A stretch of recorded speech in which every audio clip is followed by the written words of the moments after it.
ଏହି ଯାତ୍ରା କେବଳ ଦେବତାଙ୍କ ଯାତ୍ରା ନୁହେଁ, ଏହା ହେଉଛି ତାଙ୍କର ମାନବ ଚରିତ୍ରର ଅଭିନୟ, ଯେଉଁଥିରେ ଦେବତା ସ୍ୱୟଂ ମାନବ ଭାବ ଧାରଣ କରନ୍ତି।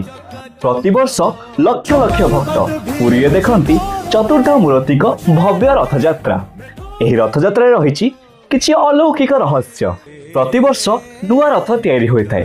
ଗତ ବର୍ଷର ରଥ ପୁନଃ ବ୍ୟବହାର ହୁଏ ନାହିଁ।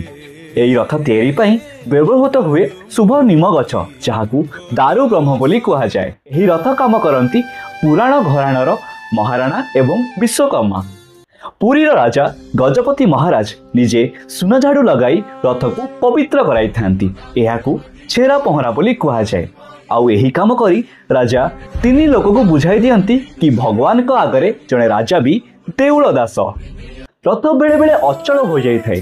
ଏହାକୁ ଭଗବାନ ନିଜେ ଅଚଳ କରିଥାନ୍ତି, କାରଣ ଯଦି ଭଗବାନଙ୍କର କେହି ପ୍ରିୟ ଭକ୍ତ ସେଠାରେ ପହଞ୍ଚି ନଥାନ୍ତି, ଭଗବାନ ତାଙ୍କ ପାଇଁ ଅପେକ୍ଷା କରିଥାନ୍ତି। ରଥଯାତ୍ରାକୁ ଯାଉଛନ୍ତି କି? ତେବେ ରଥ ଦୌଡ଼ି ଛୁଇଁବାକୁ ଜମା ଭୁଲିବେନି, କାରଣ ଆକୁ ଛୁଇଁଲେ ଅନେକ ଜନ୍ମର ପାପ ଲିଭି ଯାଇଥାଏ। ରଥଯାତ୍ରା ଆମକୁ ଶିଖାଏ ଭଗବାନ କେବଳ ଦେଉଳରେ ନୁହେଁ, ସମସ୍ତଙ୍କ ମନରେ, ସମସ୍ତଙ୍କ ପ୍ରାଣରେ ଏବଂ ସମସ୍ତଙ୍କ ସହିତ ରହିଥାନ୍ତି। ଜୟ ଜଗନ୍ନାଥ।